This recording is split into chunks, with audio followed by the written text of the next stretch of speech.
Hello friends, today's topic is cut funding to daycare. Let's rant. I don't know how all this equals this, but Nick Shirley did some investigative reporting on some Somalian daycares in Minnesota, right? According to him, there were no children there. According to some videos that were posted afterwards, there were plenty of children there. They just didn't want to let him in. But his investigative journalism has led the DOJ and Trump's administration to cut funding for daycares across the country until everybody can prove that their spending is legit. This is all things that they are supposed to do before they get the funding, but that's not the case. Because of this investigative journalist, Nick Shirley, the whole country will be, I guess, under an audit now. And until the daycares can prove that their spending is official and legit, and the money that they're getting from the government is going to what it's supposed to be going towards, funding is cut. Parents will have to suffer this because the daycares won't be able to put the lights on, or keep the lights on, that is. And thanks, Nick. I really appreciate you. Journalism. Well, yeah, some serious news right now. The Trump administration has officially cut off $10 billion in child care funding for 5 Democratic-led states, and you need to know about it, especially if you live in these states. According to an exclusive obtained by the New York Post, the Trump administration is cutting off more than $10 billion in social services, specifically for TANF, the Temporary Assistance for Needy Families program, and the Child Care Development Fund, along with the Social Services Block Grant program. The states that will be impacted, about $7 billion worth of TANF funds will not be going to California, Colorado, Illinois, Minnesota, and New York. In addition, about $869 million worth of funding for the Social Services Block Grant will be blocked to these 5 states as well. And the reason why, according to the White House, is because of fraud concerns. But now families in each of these states may not have access to desperate funding that they rely on every single day. I'll continue to provide you more updates as we get more information, so spread the word. Full updates on my Substack, linked in bio. Subscribe for free. Follow along for all the news you need to know about. HHS just announced that they are cutting funding to all 50 states for all child care funding. Remember that time? Remember that time just a few weeks ago when I brought you guys like, hey, Indiana daycares are closing all over the state. This is going to affect not only these moms and these families and these parents, but it's going to affect other people who may not use those vouchers. It doesn't matter. Now look at it. And of course, guess what? It's saying, or they're saying, that it's due to fraud by, Somalian daycare owners. Alleged fraud.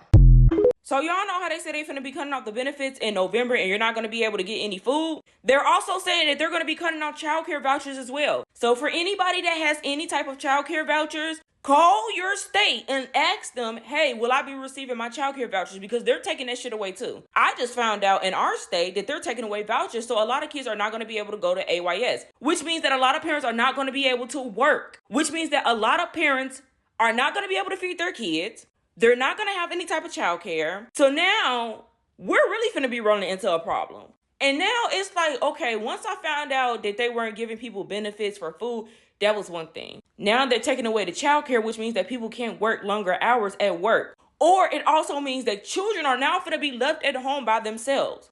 So not only that, y'all also need to check with y'all state to see for anybody that's receiving any type of like housing assistance, y'all need to check y'all state to see if they're going to be giving out those benefits. Because from what I'm understanding is they are really taking away a lot of benefits.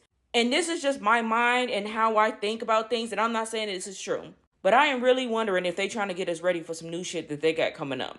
Because y'all are literally taking away childcare. I don't know. To me, something ain't adding up. A lot of people are going to be losing businesses because there are a lot of people that have children. They don't have family to help them. Bro, this is why y'all really got to get right with God. And times like this, they want the world to be in complete chaos. They want y'all to lose y'all minds. This is the perfect time for family to come together and to help one another. Y'all really need to start pitching in and helping one another. This is a time that we really truly need family. Because a lot of people are really finna be, it's a lot of stuff that's gonna be going on. And y'all keep y'all head up. Don't let these people win. Trump administration is pulling the rug from under families who rely on the government's help for childcare because of fraud concerns. President Trump posting this online saying that Minnesota's governor was caught red-handed stealing taxpayer dollars and that others are not above the law. $10 billion in funding is being cut off over concerns that benefits were fraudulently being funneled to non-citizens. This map shows the Democrat-led states under fire: California, Colorado, Illinois, New York, and Minnesota. They are being asked to provide attendance records and inspection reports. Some facilities in Minnesota could face even more requirements. The state of Minnesota has allowed scammers and fake daycares to siphon millions of taxpayer dollars. Minnesota's Governor Tim Walz overnight posting this letter online saying political actors want to take advantage of a crisis, adding that there should be concern about fraud and that over the years, changes have been made to the way business is done. He also announced he is dropping out of the race for governor. And for us here in North Carolina, state leaders say they have not received any notice of a funding freeze. NCDHHS says it already has fraud monitor systems in place and is working with its federal partners. I hope people have a plan B. This is not good for a lot of people. What do you think about this? Comment down below and thank you for watching.